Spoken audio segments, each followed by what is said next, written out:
ಸಹ ನಾನು ಮನವಿ ಮಾಡ್ತೇನೆ. ಸ್ಟುಡಿಯೋ ಕೊಟ್ಟಿದ್ರೆ ₹1 ತೆರಿಗೆ ಕಟ್ಟಿದ್ದೀರಿ, ನೀವೇ ಈ ಥರ ಒಂದು 4ನೇ ಅಂಗಡಿ ನೀವೇ ಹೆಂಗೆ ಮಾಡ್ತೀರಿ ಹಿಂಗೆ? ಹಾಗಾಗಿ ನೀವು ಸಹ ತೆರಿಗೆ ಕಟ್ಟಬೇಕು, ತೆರಿಗೆ ವ್ಯಾಪ್ತಿ ಒಳಗಡೆ ಬರಬೇಕು. ಅದೇ ರೀತಿಯಾಗಿ ಏನು ಎನ್ಕ್ರೋಚ್ಮೆಂಟ್ ಮಾಡಿದ್ರೆ ಅದನ್ನು ಎಲ್ಲ ನಗರದಲ್ಲಿ ಬಿಡ್ದಂಗೆ ನೀವು ಸಹ ಬಿಟ್ಬಿಟ್ರೆ ಒಳ್ಳೇದಂತ ನಾನು ಮನವಿ ಮಾಡ್ತಾ, ಮುಂದುವರೆದ ಭಾಗ ಈಗಾಗಲೇ ನಗರದಲ್ಲಿ IDSMT ಕಾಂಪ್ಲೆಕ್ಸ್ ಅನ್ನು ನೀವು ಗಮನಿಸಿರ್ಬೋದು.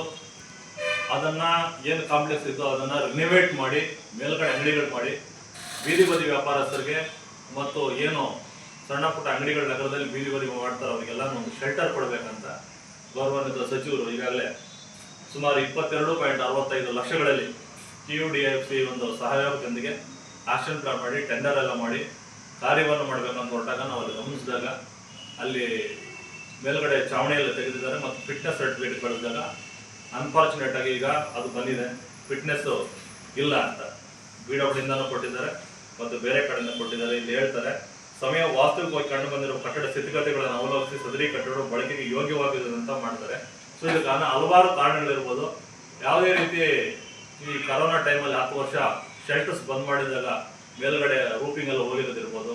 ಅದೇ ರೀತಿ ಒಳಗಡೆ ಸುಮಾರು ಒಂದು 10-15 ವರ್ಷ ಅದನ್ನ ಹಿಂದೆ ಹಳೆಯ ಕಾಲದಲ್ಲಿ ಒಂದು 10-15 ವರ್ಷಗಳ ಹಿಂದ್ಗಡೆ ಇದ್ದಾಗ ಅದನ್ನ ಅದೇ ತರ ಬಿದ್ದಾಗ ಎಲ್ಲ ತುಕ್ಕಿಡ್ದೋಗಿರ್ಬೋದು. ಎಲ್ಲ ಒಟ್ಟಾರೆಯಾಗಿ ಕಟ್ಟಡದ ಒಂದು ಸ್ಥಿತಿಗತಿ ತರ ಇದೆ.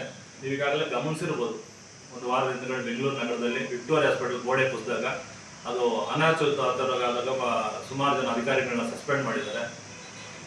ಸಸ್ಪೆಂಡ್ ಮಾಡೋದು ಒಂದು ಭಾಗ ಆದರೆ ಮತ್ತೊಂದು ಭಾಗ ನಾಗರಿಕರು ಪ್ರಾಣ ತೆತ್ತಿದ್ದಾರೆ, ಬಡವರು ತೆತ್ತಿದ್ದಾರೆ. ಆ ರೀತಿ ಯಾವುದೇ ಆಗ್ಬಾರ್ದು. ಯಾಕಂದ್ರೆ ಕೆಲಸ ಮಾಡೋದನ್ನೆಲ್ಲ ವರ್ಕರ್ಸ್ ಎಲ್ಲ ಬಡವರೇ ಇರೋದ್ರಿಂದ ದಯವಿಟ್ಟು ಆ ಕಟ್ಟಡವನ್ನ ನಾವು ಈಗಾಗಲೇ ತೆರವು ಮಾಡಲಿಕ್ಕೆ ಮೊನ್ನೆ ಜಿಲ್ಲಾಧಿಕಾರಿಗಳು ಆದೇಶ ಮಾಡ್ತಾ ಇದ್ದಾರೆ. ಒಂದು ವಾರದೊಳಗಡೆ ನಿಮ್ಗೆ ಎಲ್ಲಿ ಬೇಕೋ ಅಲ್ಲಿ ಒಂದು ವಾರದೊಳಗಡೆ ನೀವು ಬೇರೆ ಶೆಲ್ಟರ್ ಅನ್ನು ಮಾಡ್ಕೊಳ್ಳಿ.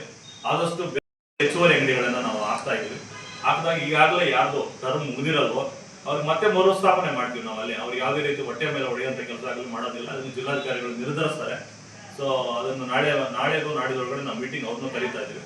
ಯಾವುದೇ ರೀತಿ ತೊಂದರೆ ಆಗೋದಿಲ್ಲ, ಯಾರಿಗೂ ಸಹ ತೊಂದರೆ ಕೊಡೋದಿಲ್ಲ. ಮತ್ತಷ್ಟು ಅಂಗಡಿಗಳಲ್ಲಿ ಬರ್ತಾ ಇರೋದ್ರಿಂದ ಎಲ್ರಿಗೂ ಅಕಾಮಿಡೇಟ್ ಮಾಡ್ತಾ ಇದೀವಿ. ಒಟ್ಟಾರೆಯಾಗಿ ನಗರಸಭೆದು ಇಷ್ಟೇ ಇಂಟೆನ್ಷನ್. ಅದರದ್ದು ಒಂದು ಸ್ಥಿತಿಗತಿ ಸರಿಯಿಲ್ಲ. ನೀವು ಗಮನಿಸಿರ್ಬೋದು, PWಡಿಂದ ಸಹ ನಾವು ರಿಪೋರ್ಟ್ ಬಂದಿದೆ. ಆಮೇಲೆ ಜೊತೆಗೆ RCA ಸ್ಟುಡಿಯೋ ಪ್ರೈವೇಟ್ ಲಿಮಿಟೆಡ್ ಅಂತ ರಿಚ್ಮಂಡ್ ಸರ್ಕಲ್ ಎಲ್ಲರೂ ಸಹ ಈಗಾಗಲೇ ಸಾಯಿಲ್ ಟೆಸ್ಟ್ ಮಾಡ್ಕೊಂಡು ಹೋಗಿದ್ದಾರೆ. ಅವರು ಸಹ ರಿಪೋರ್ಟ್ ಕೊಟ್ಟಿದ್ದಾರೆ, ಅದರ ಒಂದು ಕಟ್ಟಡದ ಸ್ಥಿತಿ ಸರಿ ಇಲ್ಲ ಅಂತ. ಕುಸಿಯೋ ಹಂತದಲ್ಲಿದೆ. ಆದಷ್ಟು ಬೇಗ ನಿಮ್ಮ ಒಂದು ಪ್ರಾಣದ ಹಿತದೃಷ್ಟಿಯಿಂದ ಹೇಳ್ತಾ ಇದೀವಿ, ಆದಷ್ಟು ಬೇಗ ವೆಕೆಟ್ ಮಾಡ್ಬೇಕು ಅಂಗಡಿಗಳನ್ನ. ಡೆಮಾಲಿಷ್ ಮಾಡಿದಾದ್ಮೇಲೆ ಮರುಸ್ಥಾಪನೆ ಮಾಡ್ತೀವಿ ಅಂಗಡಿಗಳನ್ನ. ಯಾರ್ಯಾರು ಎಲ್ಲಿ ಒರಿಜಿನಲ್ ಓನರ್ಸ್ ಯಾರ್ಯಾರಿದ್ದಾರೆ ಅವರಿಗೆ ಕಡ್ಡಾಯವಾಗಿ ನಿಮಗೆ ಸಿಕ್ಕೇ ಸಿಗ್ತದೆ ಅಂಗಡಿಗಳನ್ನ. ನಿಮ್ಮ ಅವಧಿ ಎಷ್ಟಿದೆ ಅಷ್ಟನ್ನು ಎಕ್ಸ್ಟೆಂಡ್ ಮಾಡ್ಕೊಳ್ಳಿ ನಿರ್ಧರಿಸ್ತಾರೆ. ಈಗಾಗಲೇ ಜಿಲ್ಲಾಧಿಕಾರಿಗಳು ಅದನ್ನು ಹೇಳ್ತಾರೆ ನಿಮ್ಮ ಮುಂಚೆ. ಹಂಗಾಗಿ ಸಾರ್ವಜನಿಕ ಹಿತದೃಷ್ಟಿಯಿಂದ ನಿಮ್ಮ ಪ್ರಾಣಗಳನ್ನು ಉಳಿಸೋ ಒಂದು ದೃಷ್ಟಿಯಿಂದ ನೀವು ಅಂಗಡಿಗಳನ್ನ ಅನಿವಾರ್ಯವಾಗಿ ತೆರವು ಮಾಡಲೇಬೇಕಾಗ್ತದೆ. ಇಲ್ಲಾಂದ್ರೆ ನಾಳಂತ ಪ್ರಾಣಾಪಾಯಗಳೇನೋ ಹೆಚ್ಚು ಕಡಿಮೆ ಆಗೋದಲ್ಲಿ ನೀವೇ ಹೊಣೆಗಾರರಾಗ್ತೀರಿ ಅಂತ ಈ ಸಂದರ್ಭದಲ್ಲಿ ನಾವು ತಿಳಿಸ್ತಾ, ಏನಾದರೂ ಬಾಡಿಗೆಗಳು ಸಹ ಪೆಂಡಿಂಗ್ ಇಟ್ಕೊಂಡಿದ್ರೆ ಅವರು ಈ ಕೂಡಲೇ ಬಾಡಿಗೆಗಳನ್ನು ಕಟ್ಟಬೇಕು. ಯಾಕಂದ್ರೆ ಕಟ್ಟಲಿಲ್ಲ ನಾಳೆ ದಿವಸ ಅದಕ್ಕೆ ಖರ್ಚಿಗೂ ಸಹ ಬೇಕಾಗ್ತದಲ್ಲ ಈಗ ಕಟ್ಟಲಿಕ್ಕೆ. ಹಂಗಾಗಿ ಅದನ್ನು ಸಹ ಮುಂದಾಗಬೇಕು ಅಂತ ನಾನು ತಿಳಿಸ್ತಾ ಇದ್ದೀನಿ. IDSMT ಇದರಲ್ಲಿ ಈಗಾಗಲೇ ವಿನ್ಯಾಸವನ್ನು ಸಹ ಮಾಡ್ತಾ ಇದೆ. ಈಗಾಗಲೇ ವಿನ್ಯಾಸವನ್ನು ಮಾಡಿ 3 ಹಂತದಲ್ಲಿ ವಿನ್ಯಾಸಗಳನ್ನು ರೆಡಿ ಆಗ್ತಾ ಇದೆ. ಈ ಡೆಮಾಲಿಶ್ ಆದ ತಕ್ಷಣವೇ ವಿತಿನ್ ವೀಕಲ್ಲಿ ಕೆಲಸ ಆಗ್ತದೆ. ಯಾಕಂದ್ರೆ ಟೆಂಡರ್ ಮುಂದಾಗಿದೆ, ಎಲ್ಲ ರೆಡಿ ಇದೆ. ಫಾಸ್ಟ್ ಆಗಿ ಎಷ್ಟು ಬೇಗ ಆದಷ್ಟು ಬೇಗ ಅಂಗಡಿಗಳನ್ನು, ಇನ್ನೂ ಹೆಚ್ಚಿನ ಸಂಖ್ಯೆ ಅಂಗಡಿಗಳನ್ನ ಅಲ್ಲಿ ನಾವು ಕಟ್ತಾ ಇದ್ವಿ. ಆದ್ರಿಂದ ದಯವಿಟ್ಟು ಎಲ್ಲಾನು ಅಂಗಡಿಗಳನ್ನ ಖಾಲಿ ಮಾಡಬೇಕು ಅಂತ ನಿಮ್ಮಲ್ಲಿ ಮನವಿ ಮಾಡ್ತೇನೆ. ನಾಳೆ ದಿವಸ ನೀವು ಖಾಲಿ ಮಾಡದೆ ಹೋದಂತ ಪಕ್ಷದಲ್ಲಿ ಏನಾದರೂ ಪ್ರಾಣಾಪಾಯಗಳಾದ್ರೆ ನೀವುಗಳೇ ನಿರ್ವಹಣೆಗಾರರಾಗ್ತೀರ ಅಂತ ನಾನು ತಮ್ಮ ಮೂಲಕ ಹೇಳ್ತೀನಿ. ಅದೇ ರೀತಿಯಾಗಿ ವದಂತಿಗಳಿಗೆ ಕಿವಿ ಕೊಡಬೇಡಿ. ಯಾವುದೇ ರೀತಿ ಯಾರಿಗೂ ಸಹ ತೊಂದರೆ ಮಾಡೋದಿಲ್ಲ. ಕೆಲವರು ಸುಮ್ಮನೆ ಹೇಳ್ತಾರೆ ಹಂಗಾಗುತ್ತೆ ಹಿಂಗಾಗುತ್ತೆ ಮತ್ತೆ ನೀವು ಕೊಡಲ್ಲ ಅಂತ ಸೇರಿಸಲ್ಲ. ಇವೆಲ್ಲ ಸುಳ್ಳು. ನಾವು ಸ್ಪಷ್ಟೀಕರಿಸ್ತಾ ಇದೀವಿ.